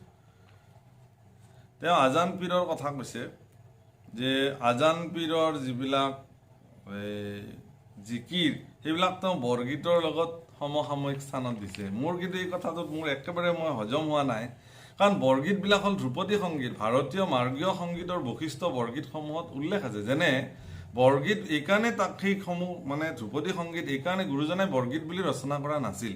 পৰৱৰ্তী সময়ত বৰগীতৰ উচ্চাংগতা দেখি মানে তেওঁ সেইসমূহ গীতক বৰগীত বুলি আখ্যায়িত কৰা হ'ল। বৰ মানে শ্ৰেষ্ঠ, শ্ৰেষ্ঠ গীত। অসমৰ এইবিলাক শ্ৰেষ্ঠ গীত, এনেকুৱা গীত আৰু কেতিয়ালৈকে সৃষ্টি নহয় আৰু হোৱাও নাই। গতিকে সেই বৰগীতসমূহৰ উচ্চাংগতাৰ যিটো বৈশিষ্ট্য, ধ্ৰুপদী বৈশিষ্ট্য ভাৰতবৰ্ষৰ অন্যান্য ধ্ৰুপদী সংগীতবোৰৰ লগত একেই। যেনে তাৰ নিৰ্দিষ্ট ৰাগ থাকিব, নিৰ্দিষ্ট তাল থাকিব, তাৰ নোটেশ্যন থাকিব ইত্যাদি, চববিলাক বৰগীতৰ লগত তাৰ চৰিত্ৰ। আৰু তাতকৈ ডাঙৰ হ'ল কি যে বৰগীতসমূহৰ দ্বাৰা ঈশ্বৰ পুৰুষৰ চৰিত্ৰ গুণ, নিৰ্গুণময় ঈশ্বৰৰ গুণসমূহ বৰ্ণিত হৈছে। কিন্তু তেওঁ কি কৰিছে, সেই বৰগীতসমূহক তেওঁ এই আজান পীৰৰ ৰচিত কিহৰ লগত একাকাৰ কৰিছে, এই জিকিৰৰ লগত। মই জিকিৰক বেয়া বুলি নকওঁ, জিকিৰসমূহৰ সমাজত মূল্যাংকন আছে বাৰু, তেওঁলোকক মূল্যাংকন কৰিব। কিন্তু ইয়াৰ অৰ্থ এইটো নহয় যে শংকৰদেৱৰ বৰগীতৰ উচ্চাংগতাৰ লগত আপুনি যাৰে তাৰে গীতৰ লগত সমকক্ষ কৰিব, এনেতো আৰু হ'ব নোৱাৰে। গতিকে শংকৰদেৱৰ গীত বৰগীত হিচাপে থাকক, কাৰো লগত তাক তুলনা কৰাৰ কোনো যুক্তিযুক্ততা নাই।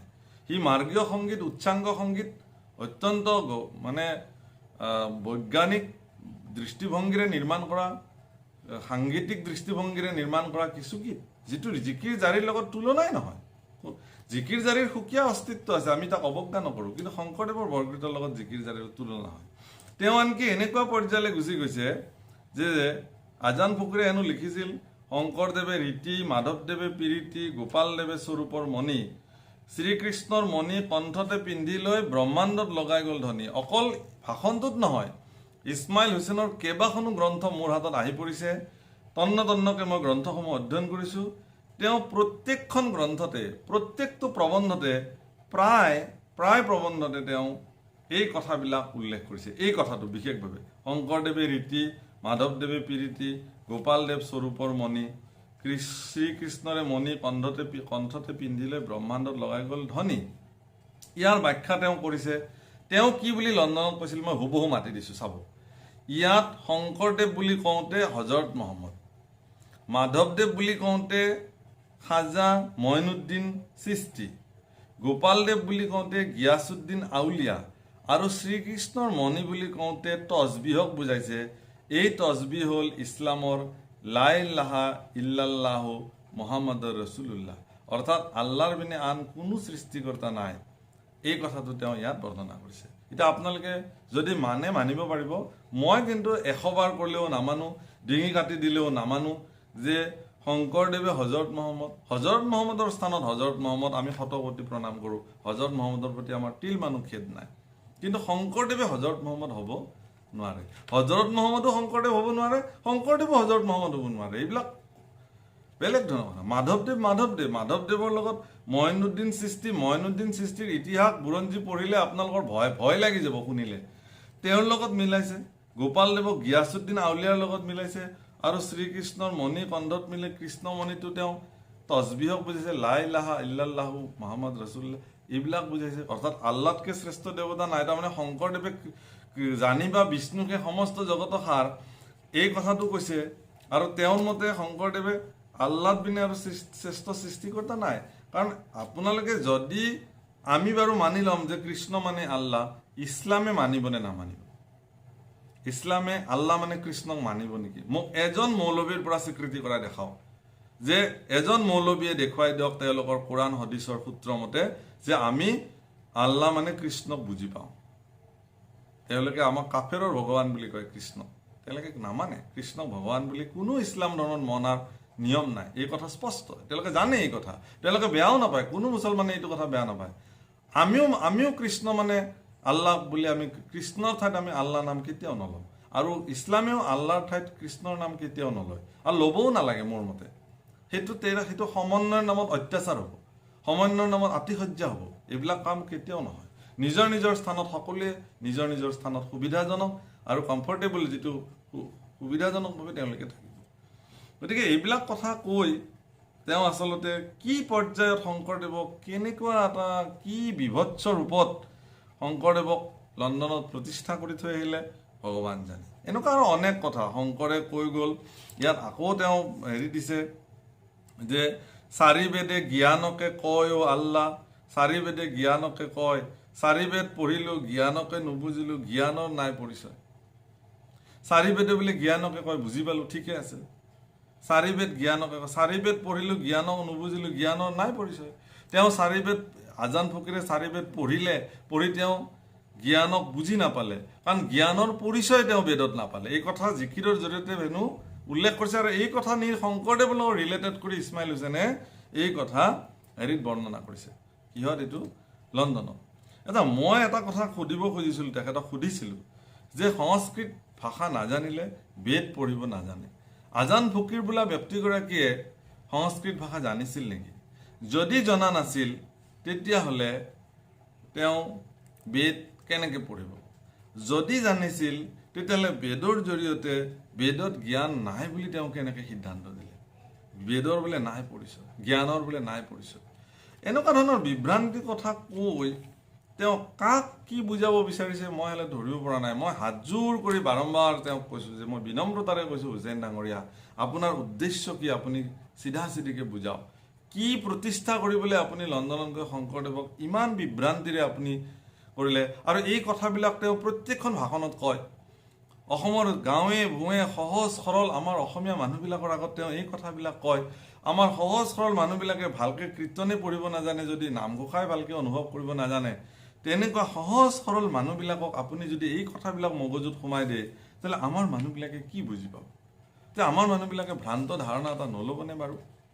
গতিকে এনেকুৱা ধৰণৰ কথা তেওঁ কৈছে। আৰু ভয়ংকৰ কথাটো মই যিটো আৰম্ভণিতে উল্লেখ কৰিছিলোঁ, তাত কৈছে যে গণতন্ত্ৰৰ সুৰক্ষক তথা শংকৰদেৱ বামপন্থী আছিল।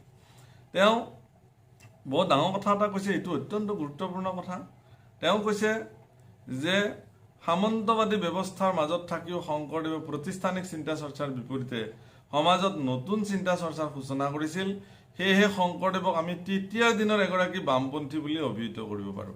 কাৰণ তেৰাই সোঁপন্থা বুলি পৰিচিত গতানুগতিকতাৰ বিপৰীতে নতুন পন্থাৰে বাট বুলিছিল, যি বাটক আমি বামপন্থা বুলি ক'ব পাৰোঁ। ক'ত মৰে মৰক, এতিয়া কি হ'ব?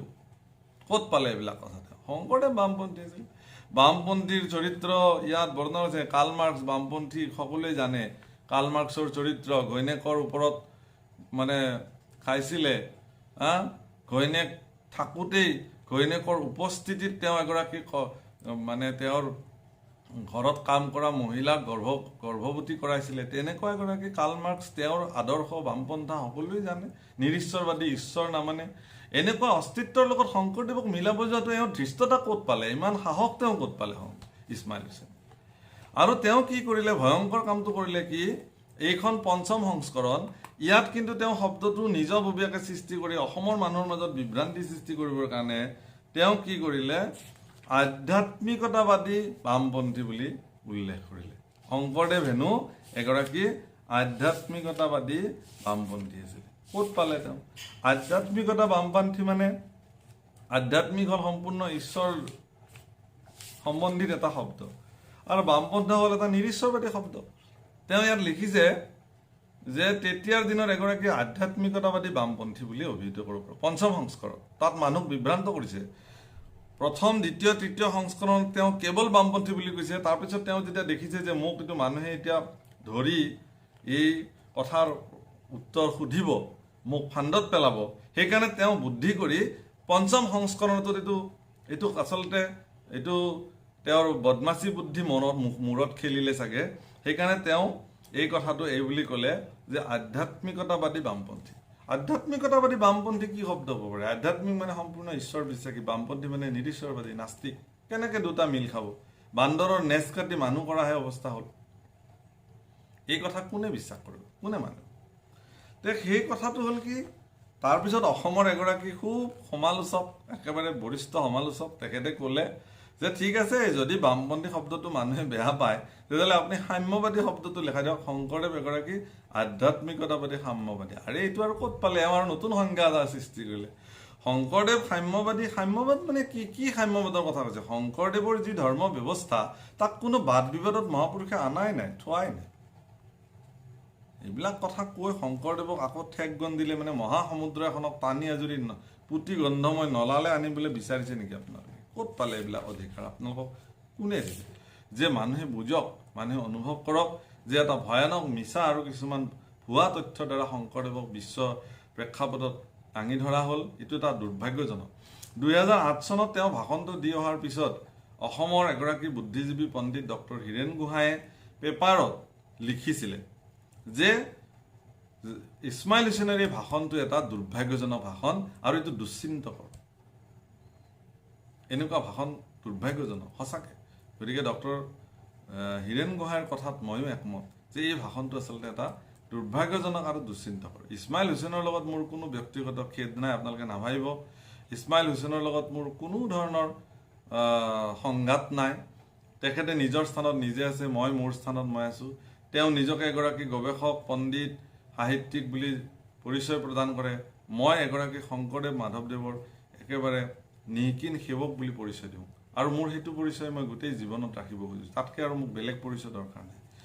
আটাইতকৈ ডাঙৰ কথা আপোনালোকক মই ক'ব খোজোঁ যে এই সুদীৰ্ঘ ভাষণটোত লণ্ডনত তেওঁ মাধৱদেৱ পুৰুষৰ এবাৰো প্ৰশংসা নকৰিলে। কাৰণ তেওঁ জানে যে মাধৱদেৱক মই প্ৰশংসা কৰিলে শংকৰদেৱৰ লগত মাধৱদেৱ যুক্ত হৈ থাকিব। তেওঁলোকে যত্ন কৰিছে যে শংকৰদেৱৰ লগত মাধৱদেৱ যে জড়িত আছে, এইখন শংকৰ মাধৱৰ দেশ, শংকৰ মাধৱৰ সংস্কৃতি, ইয়াত মাধৱদেৱৰ স্থানক আনি পেলাই জোৰ জবস্তি আজান ফকীৰক বহুৱাই লৈ পেলাই সমন্বয় আনিবৰ কাৰণে শংকৰ আজানৰ দেশ, শংকৰ আজানৰ সংস্কৃতি, এনেকুৱা ধৰণৰ সমন্বয়ৰ অতিশয্যা তেওঁলোকে আৰম্ভ কৰিছে, যিটো আমি নিবিচাৰোঁ। আজানৰ ঠাইত আজান, আমি আজানক নিন্দা কৰিবলৈও নাযাওঁ, আজান ফকীৰক আমি বেয়া পাবলৈও নাযাওঁ, আজান ফকীৰৰ সংস্কৃতিক সমালোচনা কৰিবলৈ আমি নাযাওঁ। আজানৰ ঠাইত আজান পূজ্য হৈ থাকক। কিন্তু মাধৱদেৱ যি অভেদ আত্মা, শংকৰ মাধৱ অভেদ ঈশ্বৰ, বা শংকৰ মাধৱৰ সম্পৰ্কক লক্ষ্মীনাথ বেজবৰুৱাই মণিকাঞ্চন সংযোগ বুলি কৈছে। তেনেস্থলত শংকৰদেৱৰ পৰা মাধৱদেৱক আঁতৰাই দিয়াৰ লগে লগে সেই অলংকাৰটো বিকৃত কৰা নহ'বনে? লক্ষ্মীনাথ বেজবৰুৱাৰ দৰে এগৰাকী সুচিন্তক দূৰদৰ্শী পুৰুষক আমি অপমান কৰা নহ'বনে? আজি এটা এনেকুৱা পৰিৱেশ সৃষ্টি হৈছে, মাধৱদেৱক নস্যাৎ কৰা হৈছে, মাধৱদেৱক যেন হেৰাই পেলাব উপক্ৰম হৈছে। তাৰ মূলতে কিন্তু ইছমাইল হুছেইনৰ এই কথাবিলাকে কিন্তু সমাজত অধিক আগ্ৰাসী ভূমিকা গ্ৰহণ কৰিছে। মাধৱদেৱক নস্যাৎ কৰিবলৈ বিচৰা হৈছে। শংকৰ মাধৱৰ ঠাইত শংকৰ আজানৰ দেশ অনা হৈছে। শংকৰ আজান বুলি ক'লেহে হিন্দু মুছলমান সম্প্ৰীতি থাকিব নেকি? নহ'লে নাথাকে নেকি? ইমান থুনুকা নেকি হিন্দু মুছলমানৰ সম্প্ৰীতি অসমত? পৃথিৱীত য'তে যি হ'লেও অসমত কেতিয়াও হিন্দু মুছলমানৰ সংঘাত হোৱা নাই আৰু নহয়। সেই দৃঢ়তা আমাৰ আছে, কাৰণ এইখন শংকৰ মাধৱৰ দেশ। ইয়াত সেই ব্যৱস্থা কেতিয়াও নহয়।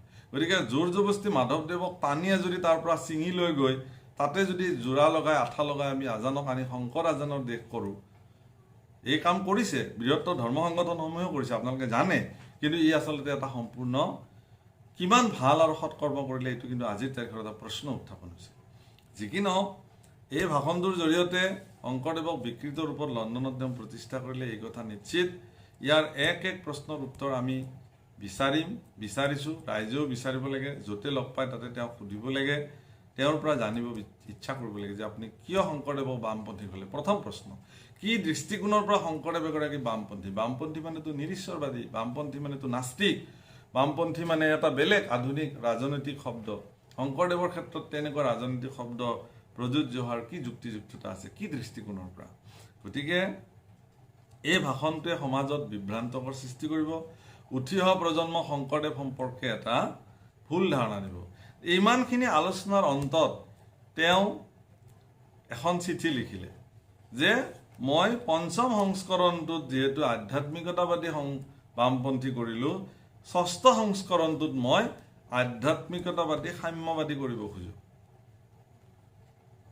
চতুৰ্থ সংস্কৰণলৈকে বামপন্থী হৈ থাকিল, পঞ্চম সংস্কৰণত আধ্যাত্মিকতাবাদী বামপন্থী হ'ল, ষষ্ঠ সংস্কৰণত তেওঁ আধ্যাত্মিকতাবাদী সাম্যবাদী কৰিব, সপ্তম সংস্কৰণত তেওঁ যদি শংকৰদেৱক নাস্তিক কৰি পেলাই কোনে কি কৰিব? তেওঁৰ যি মন তাকেহে কৰি আছে। ভাষণ দিলে এটা, কিন্তু প্ৰত্যেকবাৰ সংস্কৰণত তেওঁ বেলেগ বেলেগ কৰে। তাৰমানে ভাষণ তেওঁ কি দিছিলে? ইয়াক তেওঁ সংস্কৰণ কৰিলে দিয়ক, হাজাৰ হাজাৰ মানুহৰ ঘৰত যে এইবিলাক কিতাপ আছে, সেইবিলাক ল'ৰা ছোৱালী যিবিলাক পঢ়ি আছে ঘৰে ঘৰে কোনে শুধৰাবলৈ যাব? লণ্ডনত যিটো ভাষণ দি থৈ আহিলে তাকে লৈ পেলাই যিবিলাক ল'ৰা ছোৱালীয়ে হেজাৰ হেজাৰ গৱেষক পণ্ডিতে যি ধৰণে গৱেষণা কৰিলে, সেই গৱেষণাত যে শংকৰদেৱ ভুলভাৱে প্ৰতিষ্ঠা হ'ল তাক শুধৰাবৰ কাৰণে কোন যাব? লণ্ডনত সংৰক্ষিত হৈ থকা ভাষণটোক শুধৰাবৰ কাৰণে কোন যাব? এতিয়া ইছমাইল যাব নে অইন কোনোবা যাব?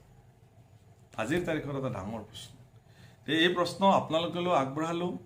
মই জানিব খুজিছোঁ যে এগৰাকী গৱেষক পণ্ডিতে, বেলেগ ধৰ্মৰ এগৰাকী গৱেষক পণ্ডিত শংকৰদেৱক অধ্যয়ন কৰিব নোৱাৰিব বুলি কোনো কথা নাই, কিন্তু অধ্যয়ন কৰক, কিন্তু বিকৃত ৰূপত শংকৰদেৱক প্ৰতিষ্ঠা কৰাটো আমি কোনো কাৰণতে নিবিচাৰোঁ। সেই কথা কৈ আপোনালোক সকলোৰে প্ৰতি মোৰ এই কথাখিনি আগবঢ়ালোঁ। হ'ব পৰা ভুল দোষ সকলো মৰিখন্ন কৰিব। মোৰ এই কথাখিনিয়ে যদি কাৰোবাৰ হৃদয়ত যদি দুখ দিয়া বুলি আপোনালোকে ভাবিছে, কাৰোবাৰ মনত যদি কিবা কাৰণত আঘাত লাগিছে, যদি ইছমাইল হুছেইনৰ মনতো যদি আঘাত লাগিছে, তেতিয়াহ'লে মই এগৰাকী মহাপুৰুষৰ সেৱক হিচাপে সকলোৰে ওচৰত হাতযোৰ কৰি ক্ষমা প্ৰাৰ্থনা বিচাৰিছোঁ যে মোৰ কথাই যদি দুখ দিছে তেতিয়াহ'লে মোক মাৰ্জনা কৰিব, কিন্তু সত্য বস্তু জগতত প্ৰতিষ্ঠা হ'ব লাগে। এই আশাৰেহে মই এই ভিডিঅ'টো আপোনালোকৰ মাজলৈ এৰি দিলোঁ। জয় জগত গুৰু শ্ৰীমন্ত।